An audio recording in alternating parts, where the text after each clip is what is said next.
It's really a pleasure to be here today and to chat with you all. And I have a small presentation that I'll take you through that will tell you a little bit about who I am, why I started my company and how it works. And then very happy to take as many questions as you might have for me. So basically, my bottom line motivation in starting this business is to help people with stress-free moves and changes in their lives. I started out my career in the music and entertainment business, and so I was provided with a lot of training in dealing with demanding clients, and I also had to move around a lot. I've actually moved 33 times in my life. And I have to tell you, I'm one of those people who loves moving. I love the whole process. I love clearing stuff out. I love a fresh start, a new clean place. And I do it for my friends. And one day a friend said to me, why not just do this as a business? So that's exactly what happened. A little bit about me. I live on the North Shore. I'm in North Vancouver, and I work a lot. But I have a dog, and he and I do a lot of hiking in the mountains here on the trails behind where I live.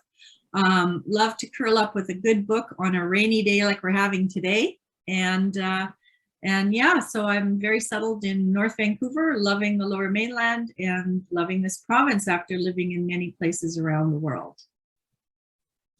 One of the things that some people are already aware of, if you've done moves, is that moving is super stressful. And in fact, there are five major stressors for all of us, and moving is ranked number 3. And I understand how stressful it is to have to downsize, get rid of things, let go of things, and move to a new place. Change is really hard for us humans, and none of us are exempt from that, I don't think. Some of the services that my company provides is, first off, we meet with our clients, we do the planning, we determine what your needs are, how much you want to do, how much you want us to do. We completely coordinate everything, whether it's whatever it is. So basically, we become a one-stop shop for your move, whether it starts with decluttering and then moves on to a location move, to buying furniture, selling furniture, and all those other things. So some of the services that we provide is decluttering and liquidation. So we will take the items, and our goal is always to repurpose as many items as possible. So we work with auction houses, online sales, Goodwill stores, thrift shops, and then we use the recycling depots as much as we possibly can. So we try and keep as much as possible out of the landfills. We provide staging and interior decorating for your new home. We help you decide what to take and what you shouldn't take because it won't fit. We hire and coordinate all your movers for you, and we hire the movers who show up and who do their job and work hard and have some fun while we're doing it. We'll unpack.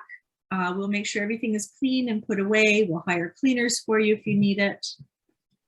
I'm getting a little ahead of myself. And we can do any kind of handiwork that you might need in order to perhaps, repair or update your current home if you're selling it, or the new home if you need some repairs there. We'll bring in redecorators, handymen. We'll set up your electronics, and for those of you who might still have a VHS, we'll even set that up for you. And we do still see VHS. It's quite fun. We'll do your grocery shopping, make sure the fridge is stocked, and if you have a furry friend like I do, we'll make sure that that little guy is taken care of as well. The focus for my company has always been seniors, and I can't really tell you why, except I just love seniors. I believe that we do not treasure our elders as much as we should in our North American society. And I love working with seniors. I love helping them through the transition of having to perhaps give up a home that they've had for 50 or 60 years, to let go of things that, you know, are treasures to them, and find new and loving homes for them. We work a lot with the families of seniors as well.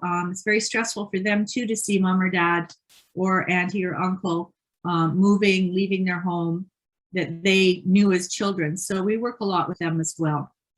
One of the things that we do, particularly with seniors, is we try to replicate things in the new home. So we take photographs of bedside tables, of the favorite chair, how far is the TV from the chair, and try and make sure that in the new home, things are as similar and comfortable as possible. What kitchen cupboard are all the pills in? And, you know, where do you like your glasses or your plates? And, you know, which pillow goes on which chair? So we take a lot of time to sort out those details for our clients. Many times people will not understand the value of things, and we do have a very good handle on what is valuable today. And what's valuable today may not be valuable tomorrow. It changes monthly. And as the world changes, all of a sudden, you know, that chair that was worth $10,000 10 years ago is now worth $1,000. And so what we're able to do is go through people's belongings and have a good feel for what we know is of value today. And for things that are not quite so valuable, we know that the thrift shops will want them or won't want them. We have a large network of people, for example, who help us with recycling. We have a number of ladies on the North Shore. We have 3 of them who will take all the fabrics and cloth materials that we have, and they'll repurpose them. They'll make toys from them or dolls from them, and they might sell them in thrift shops, or they might use them as fundraisers. So we look for people who help us to repurpose just about everything. We work a lot with people who, you know, have a lot of stuff. And here's an example of a home that was pretty bad. So we were able to help this person who had lived in this home for 40 some odd years and was very afraid to leave and concerned about all her things.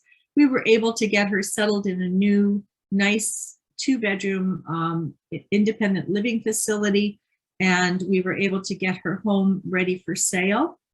And so this is a before and an after shot of the living room. And that's the dining room.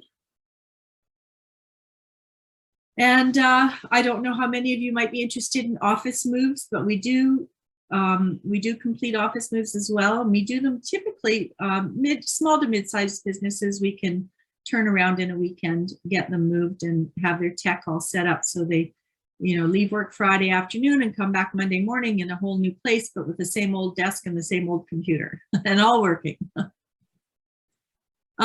Basically how we work is we charge a coordination fee, and then we have hourly rates for all of the crew that are working, the packers, the unpackers, and then we bring in the third-party suppliers as we need them, the movers, stagers, cleaners.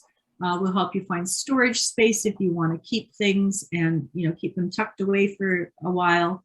So any of the we take care of all kinds of weird and wonderful things. Few testimonials. We've worked with this particular woman. Her uncle had been moved into a care facility, and he'd been in his house for 60 years. And his wife had passed about 15 years previously, and he just didn't have it in him to go through and sort or get rid of anything. And the niece was unwell. And so we went in and we were able to go through everything, find a number of treasures. We found things that were just so incredible. We found some beautiful, any of you ladies out there remember the crystal called ruby red. We found 2 brand new boxes from Woodward's that weren't even opened, of beautiful ruby red glasses. So we were able to send them to auction, in the end, this small, modest little bungalow in Vancouver, she got, I think it was like $7,000 just from little things like those glasses and other little things from the auction. I do a lot of work for clients that are, children who are out of the country, especially during COVID. They can't come and help mom, dad, aunt, uncle, or whoever the family member is. So I'll kind of act on their behalf. I become the kid for the time that we're working together. And I work very closely with the children to make sure that their stress level is kept at a minimum while we work with our client to make sure that their move is as functional as possible. When we're working on someone's behalf this way, we often use video to go through the home and see things, and they'll tell us we want to keep that, and we'll often take things and put them in storage for the children so that when they can come back, there's something for them to go through, and they can then decide whether they want to dispose of it or not. And we also often find treasures. We've found money, people who hide their money. And in one small one-bedroom apartment, we found $2,000 in $20 bills scattered, all of them in little bank envelopes inside books and all over the apartment, which was a nice find.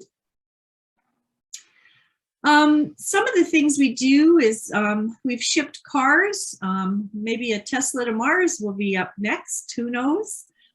We ship, sell, evaluate art and antiquities, find a place for your pup.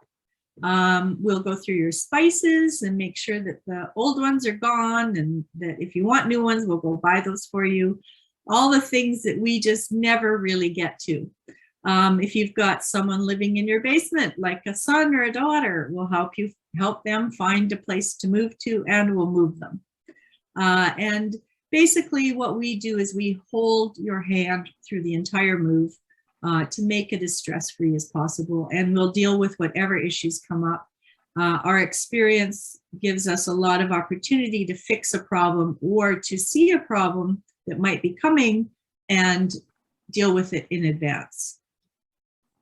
And then just some tips. If you're doing this, if it's DIY for you, do it yourself, or DIY, do it yourself, then there's some really simple things you can do to try and make it easier for yourself.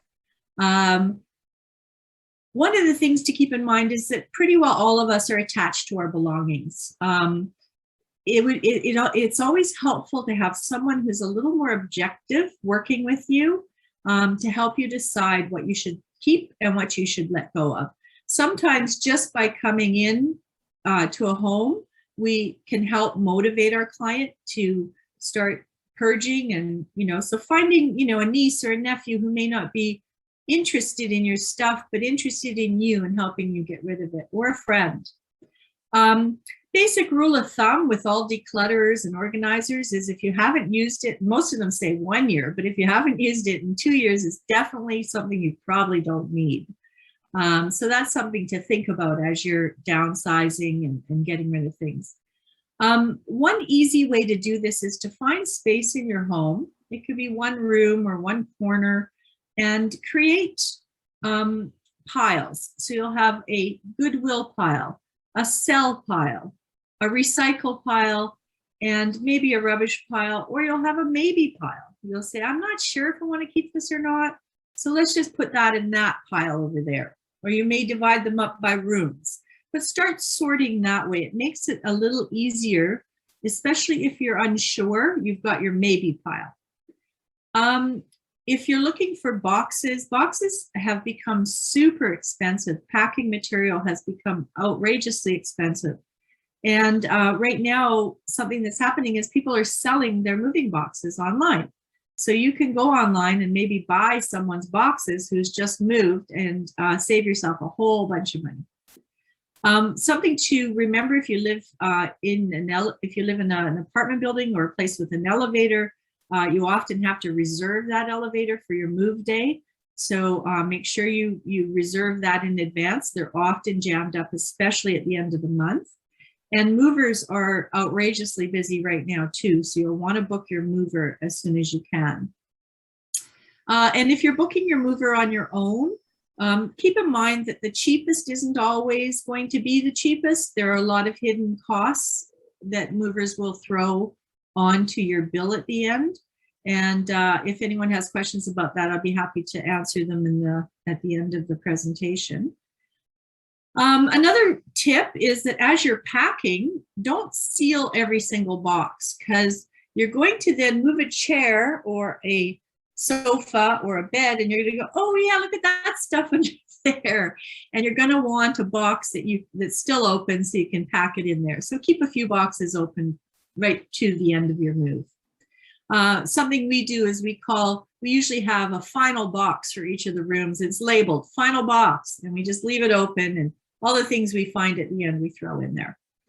And then a tip around packing is that packing the heavier items at the bottom and lighter items at the top makes it easier for the movers. It makes it lighter. Each box is a bit lighter. And just keep in mind that someone's going to have to pick up that box. And if you can keep it at a reasonable weight, that's a good idea. So for example, if you have a lot of books, you'll want to pack your books in small boxes, not big ones, because it's hard on the movers' backs and the box might break. So sounds logical and self-obvious, but not always. We use bubble wrap, and I love bubble wrap because it keeps your crystal wine glasses. It really helps save a lot of your goods.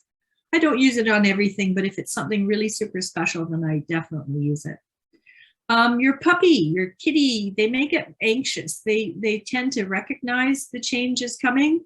And one of the things that we recommend is that you keep their blanket, bed, toy, or a few of them out through the whole process, and have that be the first thing that you put out in the new home, so that they know that their stuff is there. They know that they're probably in their new home. And if you have to leave them somewhere during your move, if you're leaving them with a friend or family, leave one of your shirts or a blanket that you use, or your socks that has your scent in it. It's very comforting for them.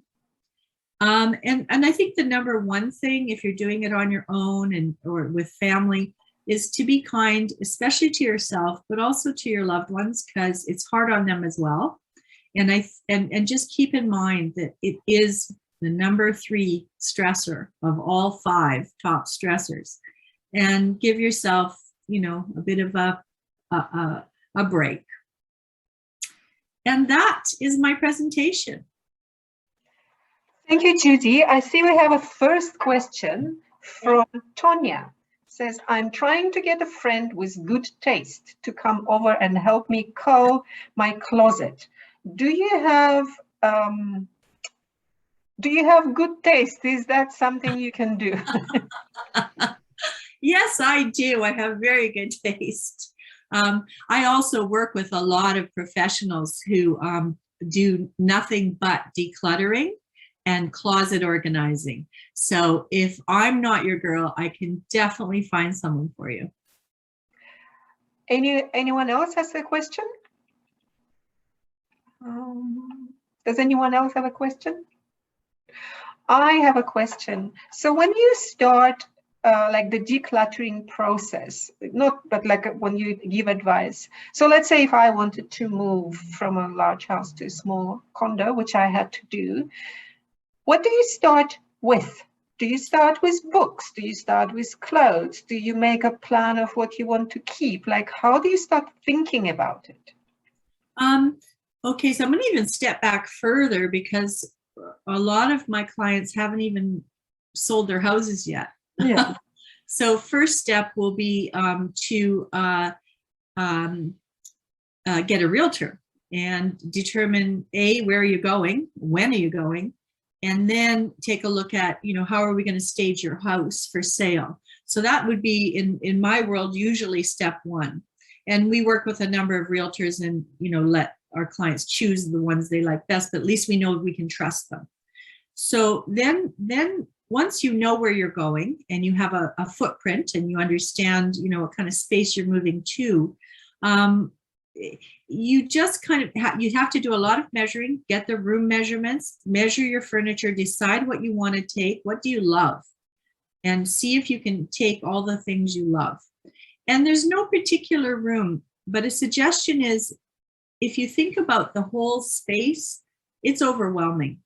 So start with one drawer and say, this weekend, I'm going to do 2 drawers in that dresser. I'm going to sort those out. And then the next week, I'm going to do the other 2 drawers. So just pick projects depending on how many weeks you have before you move, and just focus on those small areas, one piece. I use this saying that a lot of people don't like, but you can eat an elephant one bite at a time. Thank you. We have a question from Mark Crowley. What about closet decluttering help in Victoria? Can you suggest yes, we do have some people there that could probably help you. It depends on exactly what you want. And yes, we do jobs in Victoria. We do work. We just finished a woman who couldn't get back to Canada because of COVID and had a rental apartment. We went and put everything she had, packed it, and put it into storage for her in Victoria. So yes, we can do that. Thank you. So Lorna has a question. How do auctions work? What do you put reserve price in, or do you just trust the process? That's a really good question, Lorna, because right now things are changing very dramatically. All of the thrift shops and the auction houses have so much stock because people have been sitting at home for 1.5 years and getting fed up with their stuff, and they're getting rid of it. So everyone has a lot. And so it depends on the item. If the item has a lot of value, then there will be a minimum bid put on that item. If it's regular household items, they typically will not put a minimum bid on it.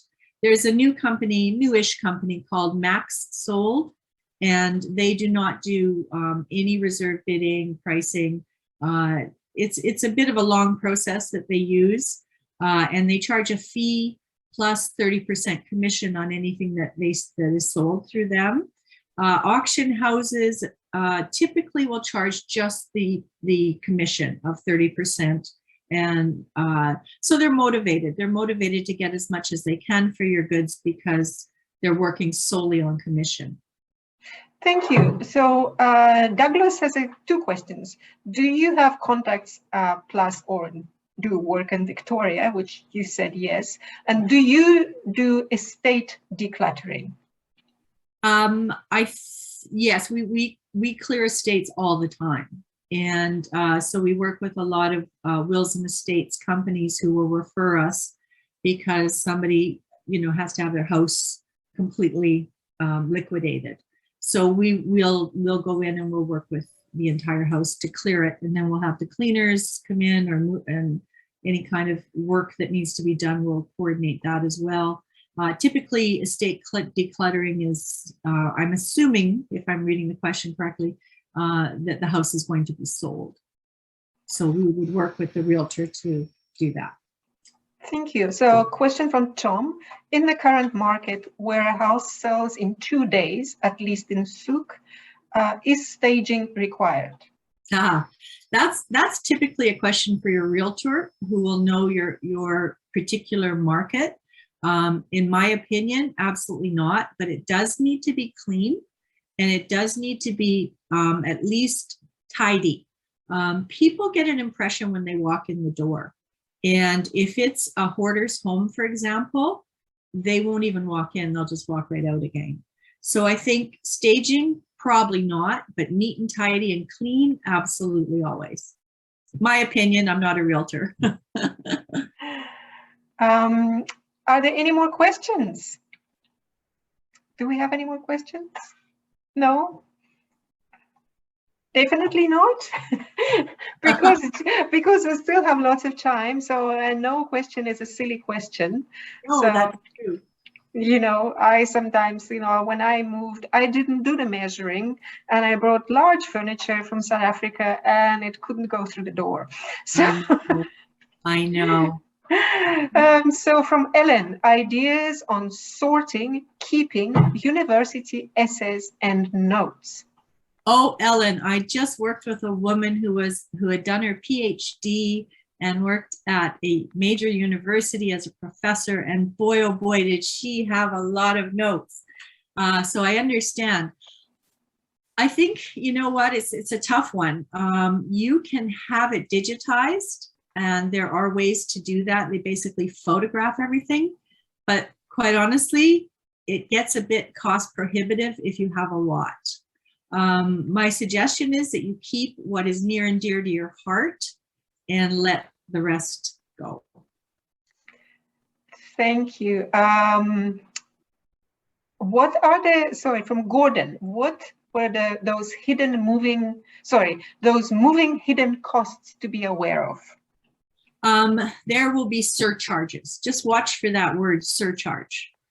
Fuel surcharge usually makes sense. There will be a surcharge if you're going from one city to another or one town to another. There might be mover surcharges, like labor surcharges. So just watch out for all those surcharges. Also ensure that you can try and get them to give you an estimate that is good with a 20% leeway. So 20% over under, it'll never be under, but but at least it hopefully won't be more than 20% over.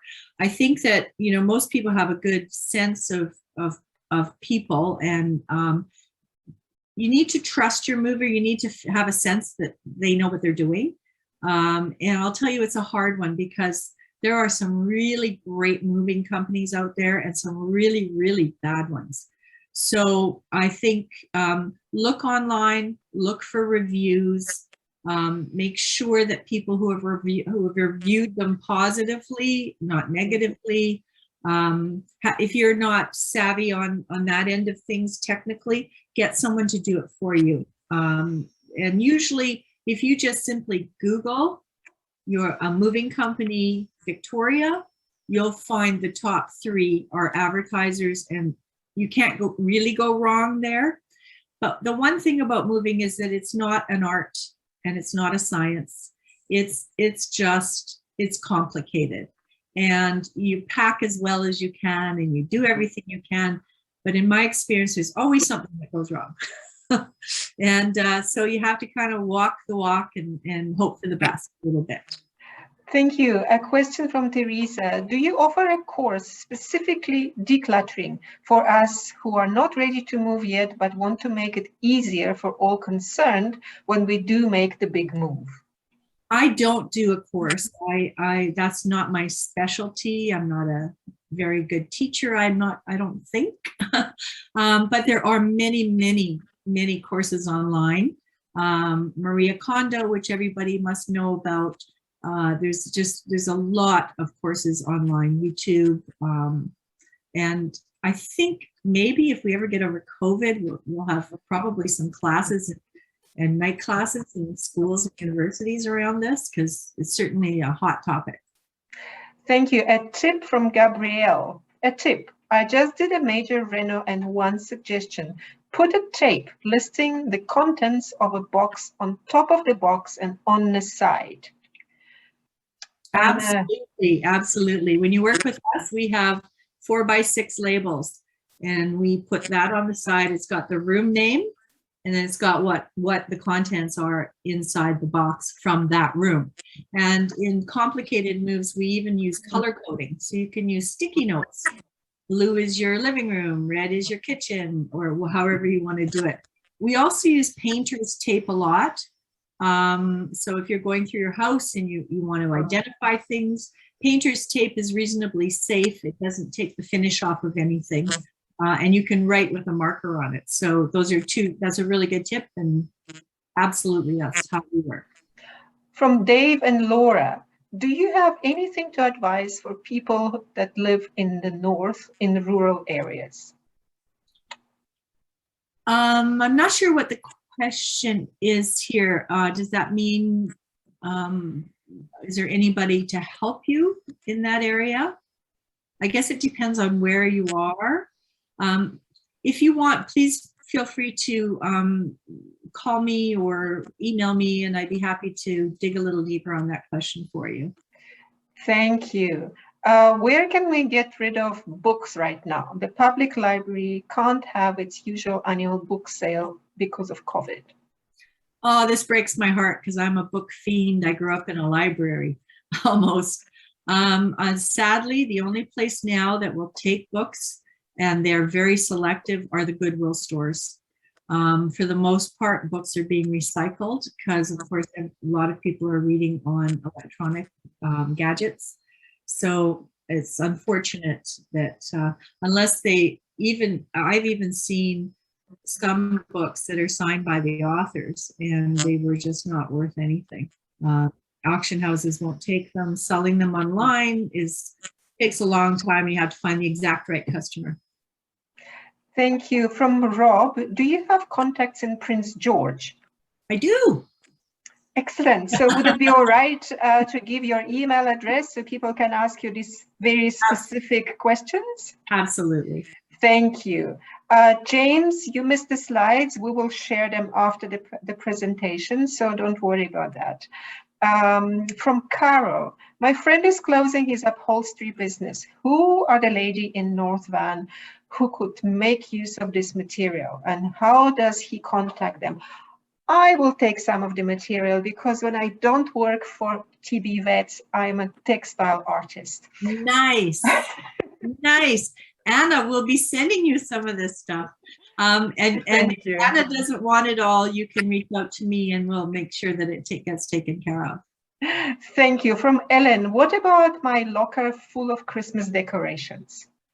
Couple things you might want to try. I don't know what they look like, if they're antique or if they're modern or what the decorations are like, but you can try the set deck shops. Like there's some set decorations shops in Vancouver at least, or auction or online. Marketplace, Facebook Marketplace, if anyone's familiar with that, that is actually a pretty good place to sell stuff. And as you get closer to Christmas, that would be a cool thing. You'd have to take a picture of some of it to make sure that you had something visual. But that's what I would do with that. Thank you. From Colleen, how long do you recommend keeping bank and financial statements? So much is online now. CRA still says 7 years. So when we're doing paperwork decluttering, we will hold on to anything that is CRA driven, or Revenue Canada, so tax driven. We'll hang on to anything that's 7 years or less. When we go through paperwork, we always shred anything that has bank account information, SIN numbers, anything that anyone could get a hold of is all sent to shredding. But 7 years is what CRA requests, and that's usually the rule of thumb. Thank you. From Lorna, is there much of a market for China crystal silver these days? Okay, so that's a really good question. And yes, and it depends on the region. And we have an auction house in Richmond that loves China crystal, and if it's silver, but not silver plate, which is very different. But they will sell those kinds of goods a lot there. But absolutely, we and people who have mom's china or grandma's china set, and they broke a dish or a plate or a cup or a saucer, they'll go looking to find that replacement piece. So even if you don't have a full set, it still might be worth something. Thank you. From Gabrielle again, do you have a brochure? I have a postcard, but don't really mail anything these days because I have a website and I'm on social media. And yeah, like everybody else. Happy to email a visual of the postcard if you want to reach out to me. Lorna, I don't know if it's still going with COVID, but through Elizabeth Fry Society, you used to be able to send books for prisoners to read in prison. Oh. And Anna. Another question, this one is from Vicky. How do you give away or sell real fur, mink, Persian lamb, etc.? Anna, Would you take it? No, sorry. Okay. There are very, very few people who will take fur. It's not acceptable anymore. Right, and usually it's really old, so it tends to have a lot of dust, and it could have moths, and so that's a tough one. But you know, there's the odd group that will take it if it's nice and clean and not, you know, too musty, that will use it for arts and crafts. Thank you. From Norma, what is the name of the China auction house? It's called, any of them will do it, but it's Marvel Auctions, and they won't take just one or two pieces. I don't think usually we're sending them entire estates. Yeah. So they do mostly in the States. Yeah, it's the same as Consignment Canada. I'm sure you're familiar with that store Yeah. in North Van. Yeah. Their minimum is $1,000. So they're not going to take one chair, no matter how fancy the chair is. It has to be a value of at least $1,000. Yeah, and we'll work with them as well, depending on what the items are. And sometimes it makes more sense. Consignment tends to take a lot longer to sell. Because you're relying on in person, and their online presence isn't as strong as some of the auction houses. Thank you. I think this was the last question, unless there is somebody else who has a question. No? Well, in that case, Judie, thank you very much. It was really very useful and very helpful. And I will share your presentation with our participants, and some of them might contact you because they have these very location-specific questions. Yeah. And for everybody else, this is going to be available in about a couple of weeks. You can watch it on our YouTube channel, and I will send the link with the email when I send the presentation slides.